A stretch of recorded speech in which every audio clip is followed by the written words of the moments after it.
let's start.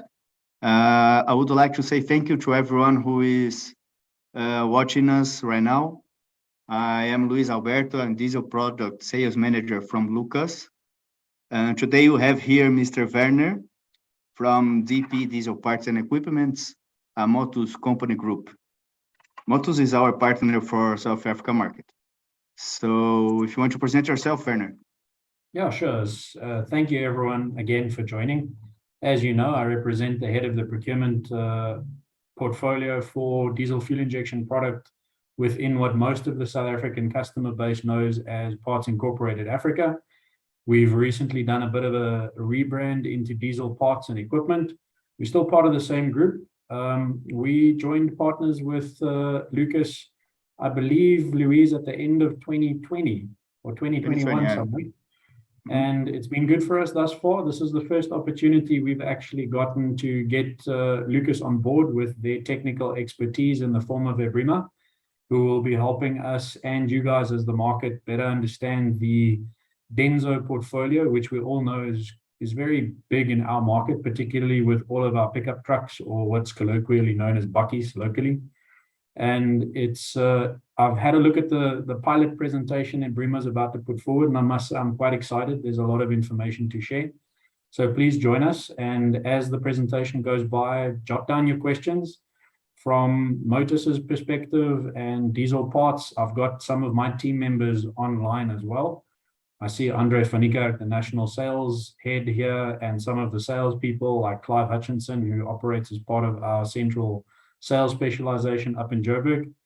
So between ourselves and then Louise as our partner commercially, I'm sure we'll be able to answer most of your questions regarding parts availability. And Louise and Ebrima are there to support me with my limited understanding on the equipment availability from Lucas as well. But please guys, enjoy and have a great one. Perfect. As you mentioned, we have Mr. Ebrima directly from England. He's our technical instructor and will be in charge of this webinar. The title of Ebrima's presentation today is Denso Common Rail Systems, Injectors and Pumps. So if you want, just from you right now, Ebrima. All right. Thank you, Luis. Thank you, Werner. Thank you. Yeah, you've said it all.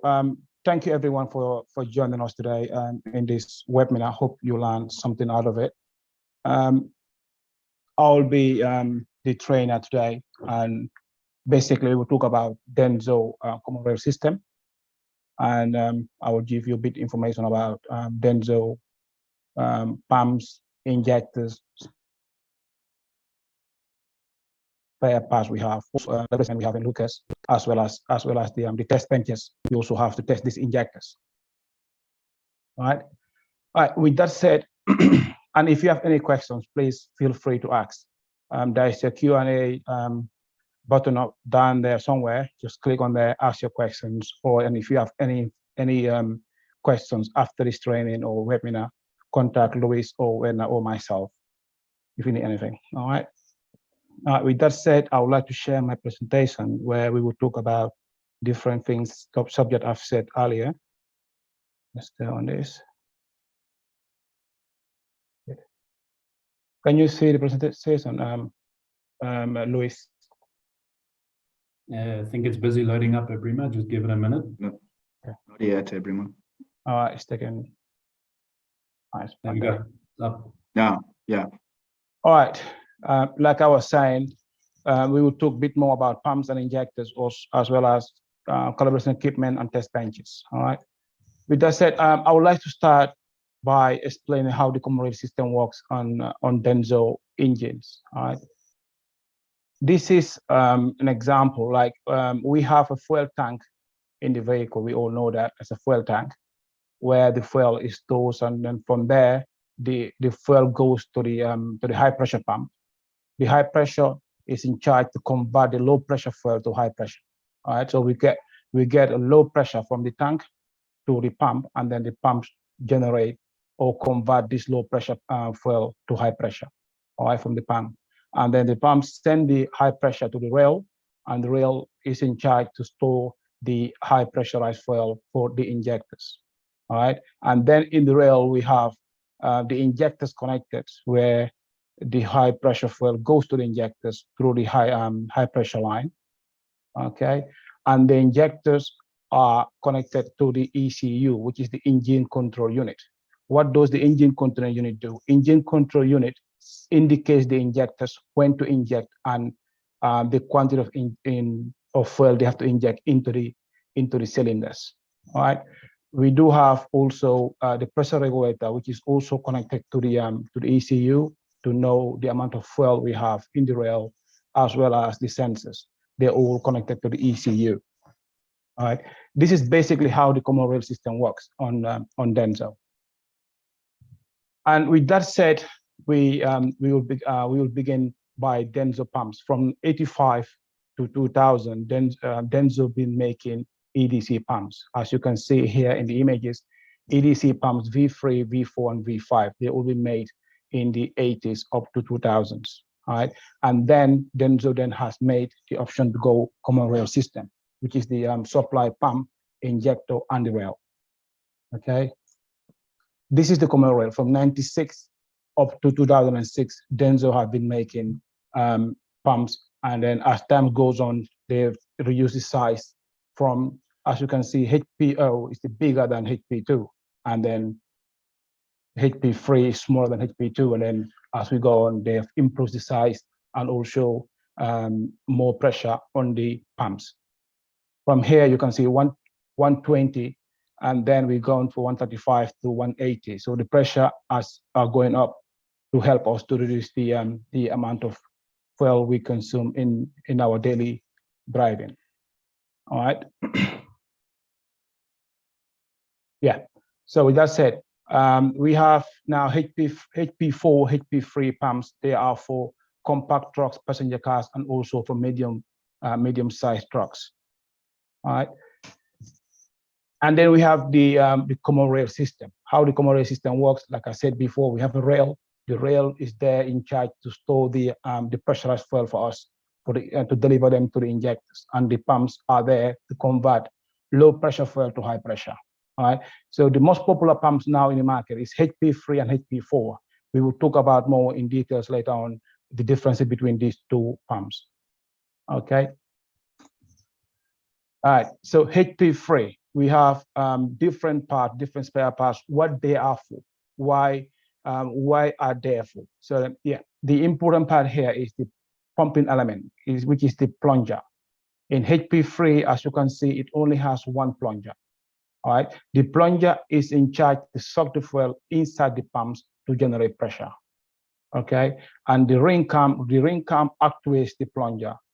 All right, and the camshaft here, which is not identified, the camshaft actuates the ring cam, and the ring cam actuates the plunger. When they are all actuated each other, then the pump suck the fuel inside the pump, and then it generates pressure through the pumping element. Okay, the delivery valve prevents the fuel going back from the rail to the pump. Right, the SCV, which is suction control valve, regulates the pressure going to the rail. Right. And the suction valve, which regulates the amount of fuel going to the pumping element. And the feed pump, it says by its own name, the feed pump draws the fuel from the tank to the pump. Okay, and finally the fuel temperature sensor, which sends the temperature of the fuel and gives this information to the ECU to know if the fuel is on temperature or not. All right, HP3 spare parts. These are the all spare parts that you may need when you comes to repair these pumps.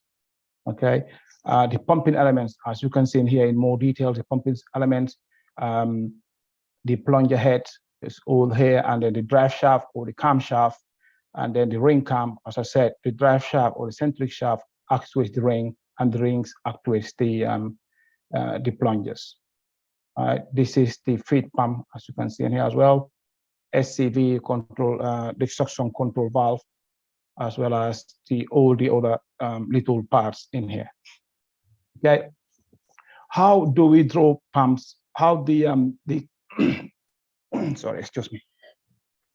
How the how the elements work. How do we draw fuel to the pump to generate pressure? How does it work? Simply, we have a spring on the spring and the elements which are connected together. When the camshaft moves upward, then it compresses the spring with the plunger, and then when it goes down, it releases the pressure. So this is when the fuel goes compresses, and then when it releases, then it generates pressure. Simply, it's the movement of the cam to generate pressure. As you can see in here, the fuel goes in through the SCV, and then from the SCV, it goes to the suction valve. The suction valve allows the amount of fuel we need to the plungers, and then the plunger, when the plunger is actuated or the compressed, then it's generate pressure, and then it delivers to the rail in here, as you can see. This is basically how the pump works internally. Okay, the difference between HP3 and HP4 is basically one thing, which is the pumping element. In HP3, we only have one plunger, and in HP4, we have two plungers. Right? So as you can see that with that difference, then we have more pressurized pump here. So HP4 generate more pressure. Okay, this is the internal part on this. It's practically the same. The only difference is the pumping element. We have two, and the other one we only have one. So more pressure, but all the parts are all the same. Wanted view for you to see internal spare parts. All these are available if you ever come to repair these pumps. We do have all the spare parts for you. This is a diagram, a little explanation on how the low pressure goes into the pump and it comes out as high pressurized fuel to the rail. All right. If we follow the blue line is the fuel from the tank. All right. Like I said, the feed pump sucks the fuel from the tank to the pump, and then it goes here, as you can see, orange, through the SCV. The SCV allows the fuel to go inside the pump in here through the SCV, through the suction valve. And then the suction valve allows the amount of fuel we need to the pumping element, and the pumping element compresses that fuel, and then it generates high pressure, which is the red line here. The red line goes all the way to the rail, and the rail again stores the high pressure fuel for us, and then it delivers them to the injectors. This is basically how the common rail system works, and how the pumps generate, convert the low pressure to high pressure. Okay, again, this is the pumping element in 3 sections sometimes. Some it could be one. In this case, it's free for you to see the difference. One side is lower on here, on the centric cam. We have a lower side on a higher side. When you get the higher side, then that side here compresses the fuel. And when it comes to the lower side, depresses, and the other side then is doing the all the work, which is to generate pressure. HP5 pump, we do not have much information on this, but we also to let you know that it's available in the market, and we do also have spare parts, or if you need more details on these pumps, you can always let us know. All right, with that said, on pumps, we will go on to injectors. From 1997 to 2001, Denso have been making first generation injectors, which is the X1 and X2. As you can see as well, like I said, as time goes on, they've improved the pressure on these injectors. 120, 1,200 bars. Then we've moved to G2s, which are the 1,800 bars multi injection system. All right. So from 2001, 2003, they've created the G2 generation, which is the second generation. So the X will be the first generation, and the G will be the second generation of injection system on Denso. Okay. This is the these are the different type of injectors Denso have been making as time goes on. As you can see, from X1, the size is bigger. They've reduced the size on X2, and then we went back again, reduced the size on G2, G3, and G4. We will talk about the differences between these evolutions and how the injector system works and how the injector works. We will talk about that as well as we go on. Okay. The X1, like I said, from is the first generation. All right, it's a two-way valve system. One is the inner part here is fixed, and then we have the external one, which is the outer one, which is movable. All right, when the ECU indicates the solenoid to activate, then it's when this two-way valve make that movement to allow the high pressurized fuel goes to the injector, and then the injector will do the movement to let in the amount of fuel we need into the cylinders. We will talk about the importance of all the spare parts as well as we go on as well. This is the X1, and then we go to X2. As I said before, as time goes on, they make it smaller. It's more compact and more precise than X1. Of course, they've improved. They're not going to keep the same system. They've improved the system, make it more compact and more precise than X1. Open and closes directly from here. All right, this is the high pressure connector from the rail. It connected direct to the injector. So then the high pressure fuel is traveled from the control chamber in here to the nozzle. So we will talk about more when the injector know when to inject and how to inject. We will talk about that as well as we go on. G2, which is the second generation, is the most popular injector in South Africa. The G2, as you can see here, they've improved the sealing and wear. So then this injector should last longer than the other injectors, which is the X1 and X2. All right, so basically, and there's more better injection control as time goes on. As they improve the system, they've made it better as well. The injection is better than the X1 system, and the control valve, like I said, it should last longer than the other ones. Okay, basically the system is similar. It's just that the injection is better in control. Okay, all right. So this is basically how the X1, X2, and G2 works. What happened when the injector is not injected? It's simple. When the car is not start, then there's no the ECU is not energizing the injector. All right. So what happened if the ECU is not energizing the injector? The pressure coming from the rail is the same in the control chamber and in the nozzle. So then the nozzle wouldn't open because the pressure on both lines is the same. So we need to drop the pressure here to have more pressure on the nozzle. So when the nozzle has more pressure than the control chamber, then the injector will start to inject. But when the ECU is not injecting the injector, it's not energizing the injector, then there will be no injection. In this case, as you can see in here, the control chamber and the nozzle, they have the same pressure level. So we need to drop that. So what do we do, or what the engine do to drop the pressure from the control chamber to the nozzle? Here we go.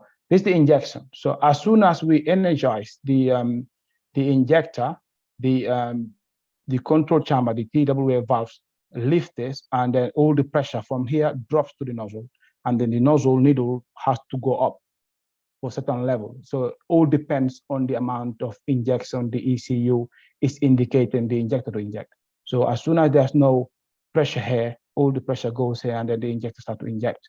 So this is basically how the injection system works. From stop, non-injection, injection, and end of injection. End of injection is the same as no injection. Then the ECU is not energizing the injector. The pressure goes back onto the control chamber, and then the nozzle and the control chamber, they have the same level of pressure. So the nozzle will open, and there will be no fuel going to the cylinders. With that said, we all know now what is the most important part on injectors, which is the nozzle. If the nozzle is faulty, then would be very difficult for the nozzle to hold the pressure.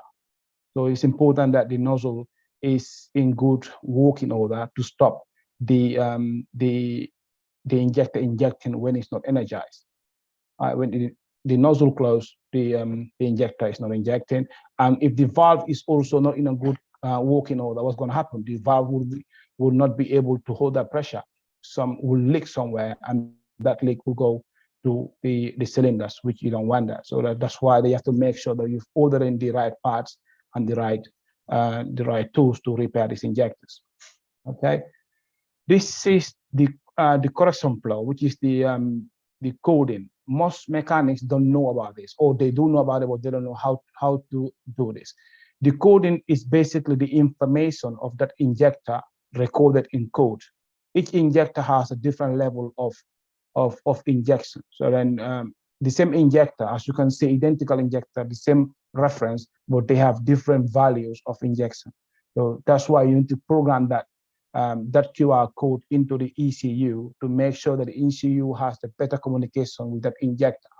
So when you program the ECU, when you program that code to the ECU, the ECU will know that this injector, I will need to energize this injector this amount of energize for to inject this amount of fuel in each step of the journey. So we have to make sure that if you replace any Denso injector, you have to make sure that it's registered into the ECU, so then they can have better communication. Okay. With that said, like I said before, why the nozzle is important? The nozzle is important, as you can see in here. We have the nozzle and the nozzle needle. All right. So the pressure goes all the way here. If the nozzle needle is not in good working order, somehow the pressure of that high pressure fuel, which is the 1,800 bars in some cases, it would not be able to hold that pressure, and then will start leaking here. If it leaks, it will go to the cylinder. So you don't want that. You have to make sure that you're using the right nozzle, and the nozzle should be in good working order.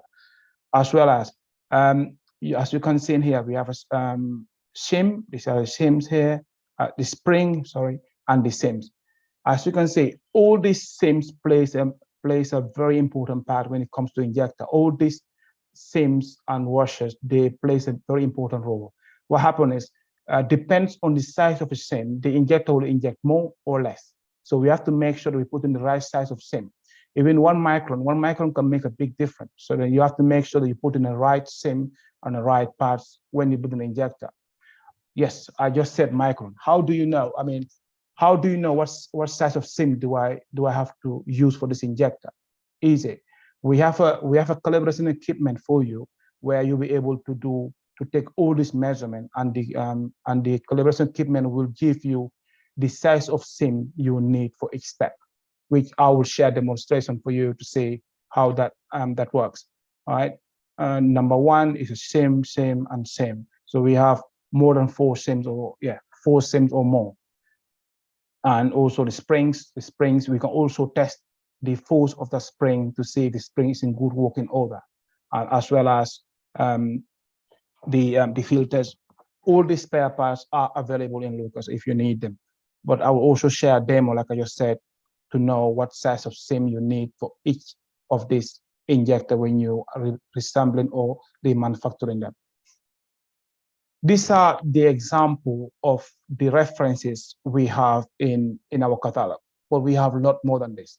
All you have to know is contact one of my colleagues here, Wena or Luis himself, to let him know the references you were interested into to provide you the rebuilding kits. These are the references I have for you guys today, which is the 095 here, 00/829. It's a Denso injector. We have the rebuilding kit. As you go on, the list is big. I've just put here the most basic one and the most popular ones for you to see, but we have all the spare parts for you. This is an example of the picture of a nozzle, how the nozzle should look like and how the nozzle should be in. The nozzle should be in good working order to make sure that you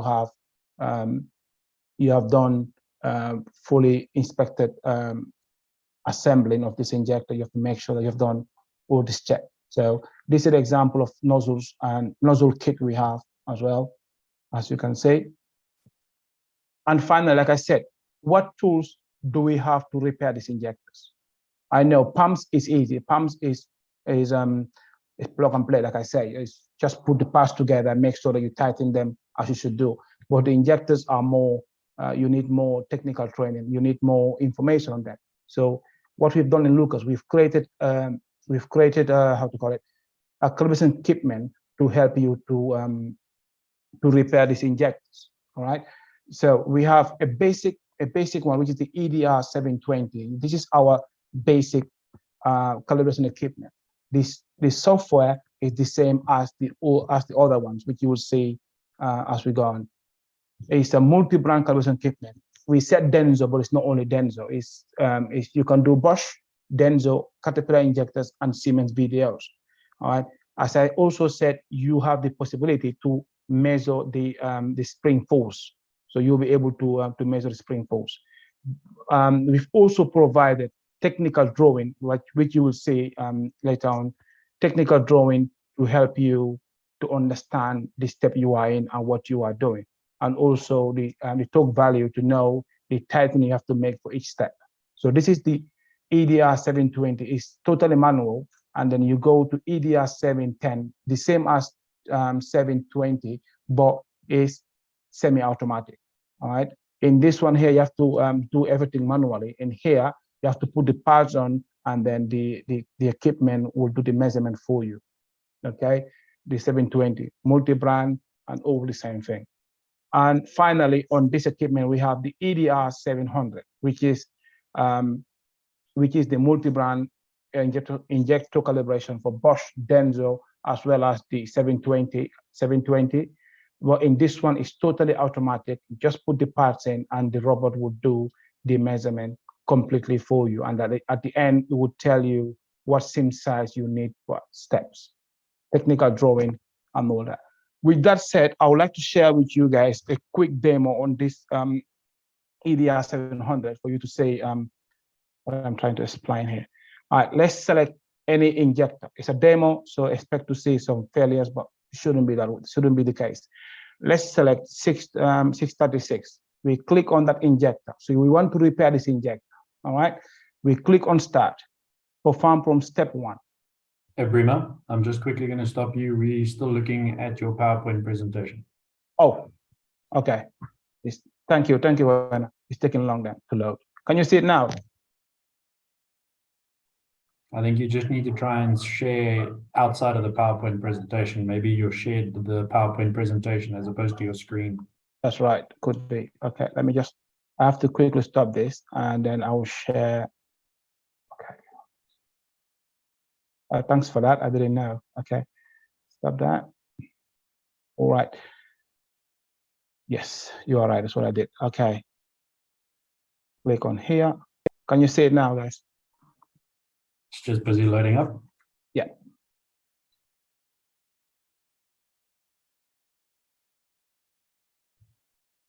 There we go. Thanks, Ebrima. Perfect. So this is our software when it comes to this calibration equipment.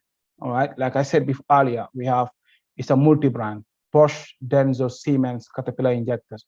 But today the training is based on Denso. We click on Denso and select the options you want to do. So I always recommend to go to preset values, click on OK. All right, select the injector. In this case, I'm selecting 636. All right, click on that, perform test. So this is all the steps we can do in this equipment. All right, we click on perform from step 1, click on that. So as you can see, like I said earlier, there's a drawing for you to see what test you're doing. So what's going to happen is now the equipment is going to verify for us if this if the two-way valve is in good working order. All right. So there's no way you can see this physically. So you have to make sure you've taken the measurement. So what happens is now the equipment is going to take the measurement to see the distance between these two, if it is what it should be. All right. We click on continue, and the software now is doing the measurement for us. So it tells us it's between the range. It should be between 15 to 95. But it's 15. That means that part it can be used. All right. We use that part. We carry on to the next step. Now it's telling us, please tighten the solenoid, all right, or the valve. You tighten the valve. You click on continue. It gives you the tightening you have to use, like clockwise, 5 millimeter, which is hand tight, and between 42 to 48. We're looking 45. We've done that. We click on close, and the next step is going to be the stroke AS, all right? So now it's going to take the measurement between these two parts here to tell us what seam size we need. Again, like I said, you won't be able to know this if you don't have the proper tools. So these tools here is going to help you to identify the size of seam you need for each steps. All right, you click on that, you put the parts in there. 1 second, here we go. It tells you there's a slot 1 and slot 2. You click on adapters, and the software tells you what adapter you need for this part here. So you take the part, put it into this adapter in slot 1. And here, you click on slot 2, it gives you the adapter you need for slot 2, which is 1552A. You click on that, you put the parts on the calibration equipment, and then you tell the software, I'm done, it's already there, can you please take me the measurement? And then the software takes the measurement for you. It tells you now, it should tell you now what seam size you need. The seam size you need for this particular area is 1.27 millimeters in this case, all right? Like I said, a micron can make a difference, so we need to know what seam size we need, so that this equipment tells you exact seam size you need. We're looking for 1.278, but in some cases you don't have the seam size, then you need between 273 and 283. So this is what we're looking for. All right, you click on close, that's done. We go to the next step. The next step is the spring force.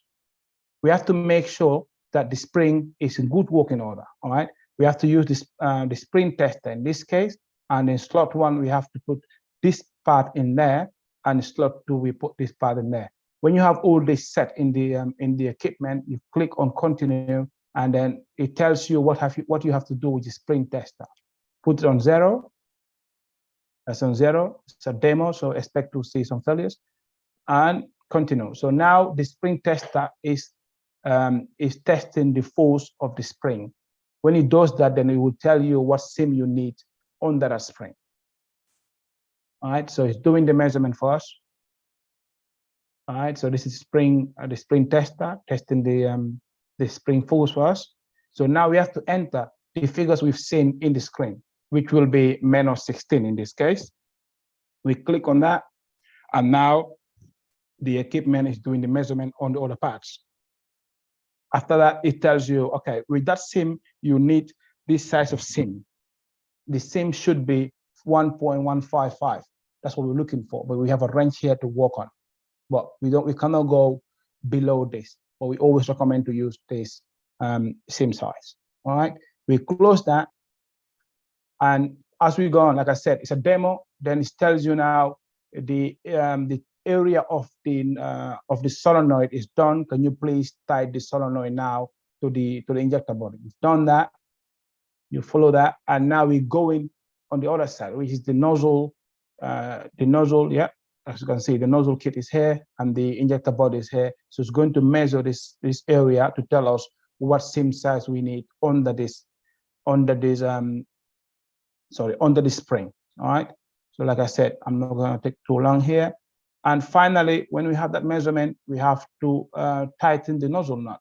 The nozzle nut should be tightened at least, here we go, at least 40 newton-meters. So we have it hand tight and between 38 and 42. All right, we close that.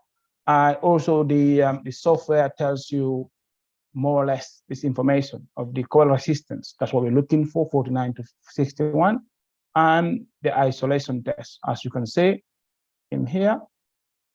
So basically, this is how to repair an injector. This software helps you. When you have all this grain, this injector should pass.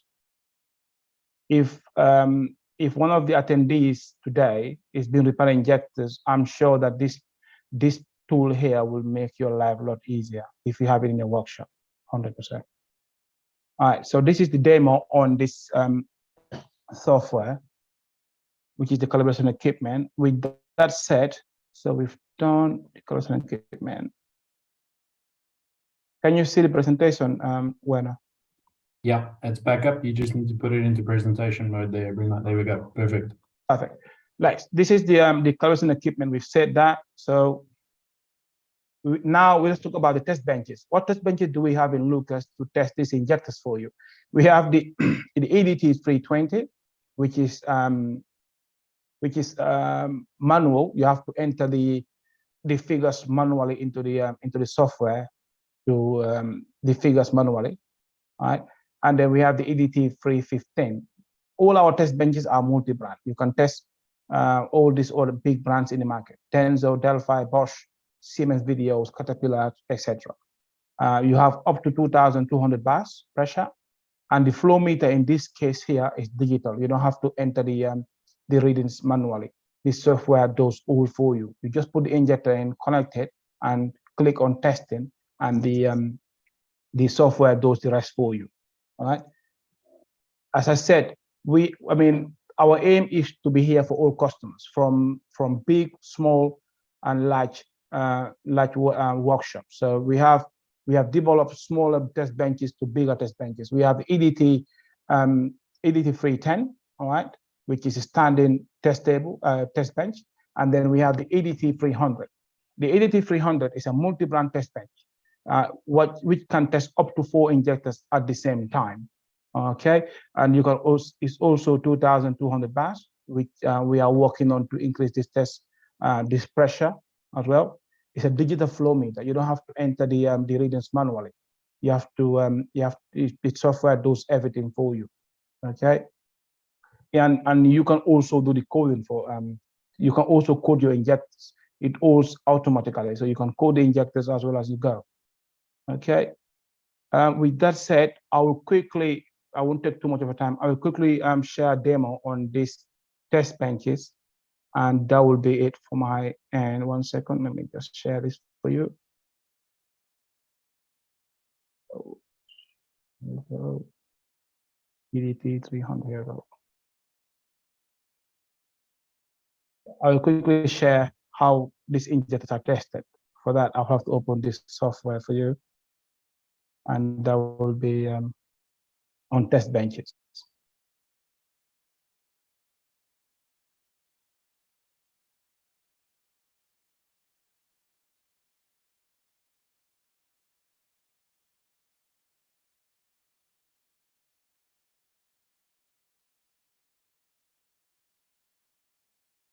Okay. It's lowering, taking some time.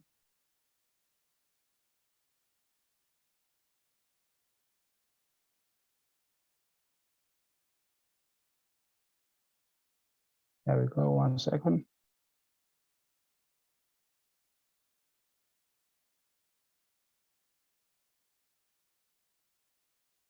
Okay, there we go. All right, let me share the screen again for you. Here we go. Can you see the screen, guys? Yep, it's up. Thanks, Ebrima. All right, thank you. So this is our EDT 300, which you can test up to 4 injectors at the same time. You can code all these injectors, and the language is multi-language. You can select the language you want it to do and click on OK. So we selecting Denso today. We go to automatic mode. We mounted the injectors to the bench. Select on automatic mode. Find the reference. The reference in this case will be 636. All right, 636. Click on that. Click on OK. Select how many injectors you want to test. You can test up to 4, like I said. Click on OK, or just one. I won't take one. Just one. Click on OK.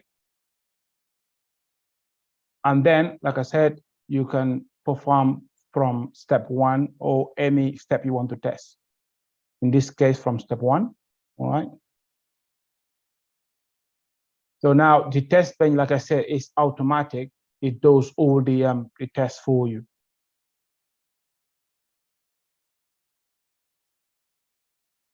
All right. Oh, sorry, guys. So now the test bench is warming up the delivery the fuel in the tank, which meant should be at least 40 degrees. So now it's doing the opening pressure, the time of the when the injector opens, 200 pressure, which is good. So from there it goes to test number 3. Start injection on 800 bars. You have to make sure the injector opens between 300 to 350. So, and again, the leak test. So we have to make sure the nozzle is not leaking. All right, so this should be 0 here, and the backflow. This is the backflow or the return to the tank, 38 between 0 to 75.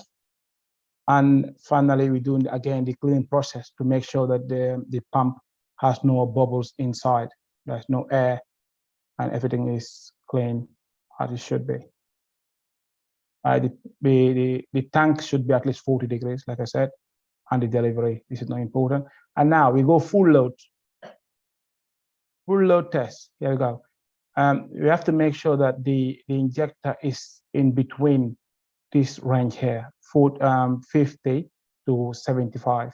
That's the injection. And here is the return line. Okay. Again, we have emission point, 800 bars and 900 pulses. So again, we have to make sure that the injector is injecting between this range. That's when you know the injector is good or bad. Or that's also when you know if the sims you've put it there is in good working order. This should be the same size you need it. And here again, between 5 and 9.8, it has to be, and it's in. So that means this injector is working properly. And finally, on test, we have here between 0.5 to 4. So it's 0.2. When you have all this green, finally the software is going to generate the code for you. So now the software is generating the code for us to be able to program this injector into the ECU, like I said earlier. So this code is based on the performance of this injector in each step of the test. Okay, so as you can see, there's a range between minimum and maximum, and that range will generate different code if the injector is injecting more or less. All right, so that will be it.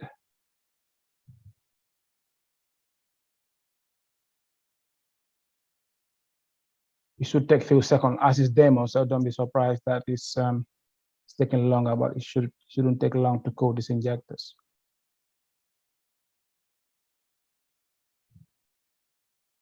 There we go. So the software has generated the code for us. You click on the code. This is the code apparent layer. So you have this code here, and you program this code into the ECU, and then the communication between the ECU and the injector will be better with this code. So that's basically how we test our injectors, calibrate them, and how the common rail system works basically on Denso. All right. Well, that's the end for me. I don't know if you have any questions, any doubt that we could answer.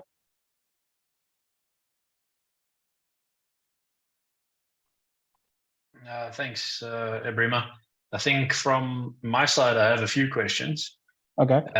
I've asked the participants to maybe shoot a question or two in the chat boxes. I don't know if you guys have any. Unfortunately, the participants don't have mics at this point in time. But guys, if I don't cover anything, please don't hesitate to contact any of the DP team. That's myself or Andre, or as many of you know, Selwyn Cousins, who joined us on the technical aspect as of late.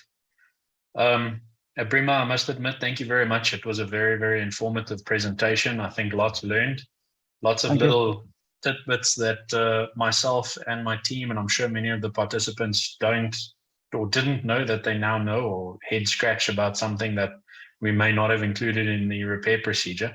Absolutely. Just coming back to the generational injectors on the Denso, obviously you mentioned the X1, X2, G2. We now see G3 and more recently G4 in the market. Yeah.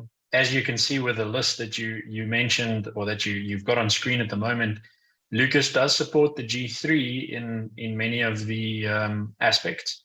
Is there any planning on the G4 injectors coming anytime soon? Definitely. I mean, Lucas is always working on to be on top of the market. So definitely should we are looking into that. But when it comes to spare parts, Louis should be more prepared to answer if we have them in stock or not. But I'm definitely sure that we should have them. Yeah, 100%. Yeah, sure. Definitely, we are looking to release new parts. So if you have demand, just share with us the references that the market most need, and for sure we will develop the references if we don't have it yet. Hundreds. Then, Louise, same question to the HP5 pumps. I'd be interested to see what spares you guys have available so I can share that with the participants in the webinar as well as the rest of the market. I know HP5 is, together with the G4s, have entered our market not fairly recently. I believe the first entry into that was 2018. But those are starting to make their way into the aftermarket. So there's definitely some growing demand on that. Some interesting stuff that you shared, Ebrima, the participants would know. Some of them have used our spares before, particularly the Denso light repair kits that's on the screen at the moment. They only include a cap nut, the nozzle, the RFS plate, and some locating pins. So I think, Louise, there's definitely opportunity for us, depending on what the market needs, to include some of those other smaller spares. That's the one, Ebrima, thank you. Because inlet filters is something we know is in the market. Washers will always be required.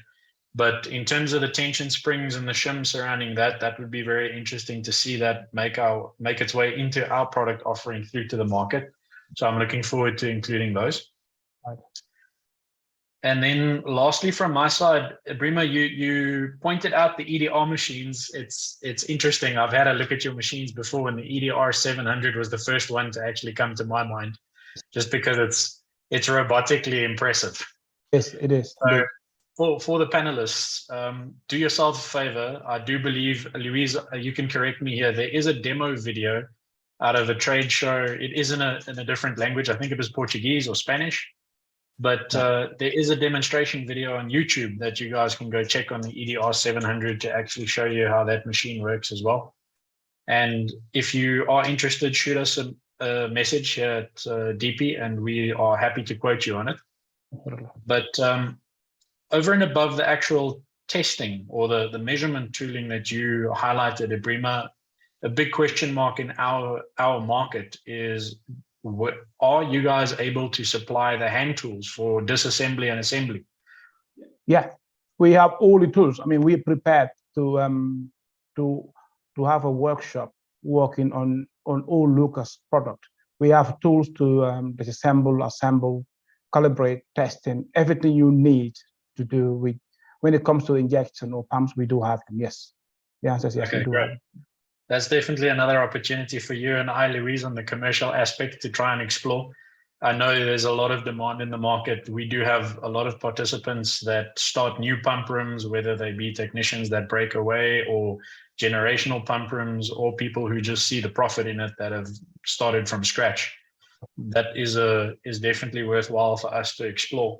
Yeah. And Ebrima, the last question that I have to bring to the table, you actually answered in your demo, is you mentioned on your footnotes that you guys have a database of testing values and technical drawings, but you mentioned spring tension the whole time. I was curious whether you have a database of that, but you demoed that perfectly in your step process for the testing. Yeah. The spring tension is another tool which goes with the calibration equipment, which calibrate the injector as well as the spring tensions. Yeah, it's all in one. When you have the EDR 700, you should also have this equipment, which is the spring tester, to test the force of the spring, which is also in the software. All right, fantastic. That's it from me. I mean, I'm pretty sure questions will come flying our way here at Diesel Parts, given the fact that you've given us so much information to chew on. Ebrima, thank you very much for that. That's all right. I mean, if anyone has any questions. Just one question that comes to me, please. It's asking if we have some solutions in talking about test benches. If we have one solution to test pumps and injector at the same. Yes, we do have them. I didn't include it here, right? I thought it's not relevant, but we do have test benches to test pumps, injectors, caterpillar injectors, as well as cam box, which is to test VW pump unit injectors and unit pumps. We do have a test bench for that. Yes. Whoever asked that, Luis, can you take his email? I can send him the catalog where he can see all these different pumps test benches we have in our catalog. Yeah, sure. Yeah, sure. Thank you. Thank you. All right, Yeah. Louise, I don't know if you have any other questions that have popped up somewhere. I'm No. not seeing the questions come through. I'm not seeing any question also, so I would like to say thank you to everyone who is attending today. It was a very grateful and a lot of information to process. Yeah. Thank you, everyone, That's all for right. sharing Thank you. so much knowledge. Thank you. No, thank Yeah, you for all of you though. Thank you all of you. And as I was saying, if anyone has any questions or need more training or anything, just email myself or Luis or Werner himself, Okay. and we'll be more than happy to help you guys. 100%. Thank you, guys. Just I see as a special mention, Ati Sarfontein has joined us as well, who's the director of the ARA body within the RMI. That's the Automotive Remanufacturing Association. So, Ati, thank you very much for joining us. And please feel free, if there's a request like this for the rest of the body, let's make use of it. And then we will approach Ebrima and Louise again, maybe on a different topic. I know ECD is also still a hot topic here in Africa. As much as the OEMs like discontinuing technologies, us Africans love extending lifespans. So I know we still supply some 1960 Ford tractors with spares as well. So there's definitely going to be demand for that, Ebrima. I don't know if you guys have any solutions on the ECD testing with the controllers. I have to look into that. I think so, but I have to look into that more in detail. Okay, super. Yeah. There's a question here for you. There's a question for you, I think. That's Torres batteries. I have your email, sir. I will send you through some of the equipment pamphlets that Louise has supplied me digitally. I do have your email address, so I'll make sure that comes through to you tonight still, so you can have a whole week to peruse and then let us know what you're interested in. If it doesn't cover anything, I'm sure Louise can provide me more. I have a pretty standard array of the test equipment, but I'll send that through to you, Wayne, and then we can talk further from there. Absolutely. Perfect. All right. And to the panelists, guys, please don't be shy. You all have my email address, if not mine, Andre van Niekerk's, if not Andre's Selwyn's. Or if you feel you need to, email all three of us, and anything we haven't got answers for, we do have Louise on emergency call. He's very quick in his responses, which I appreciate. And Ebrima's giving us a fat smile there, but he doesn't know he's about to become part of my emergency contact list as well. And then we'll get back to you guys there from South Africa. Perfect. Thank you very much, guys. Thank you. Have a good day. Thank you, everyone. Thank you, Ebrima. Take care. Bye-bye. Thank you.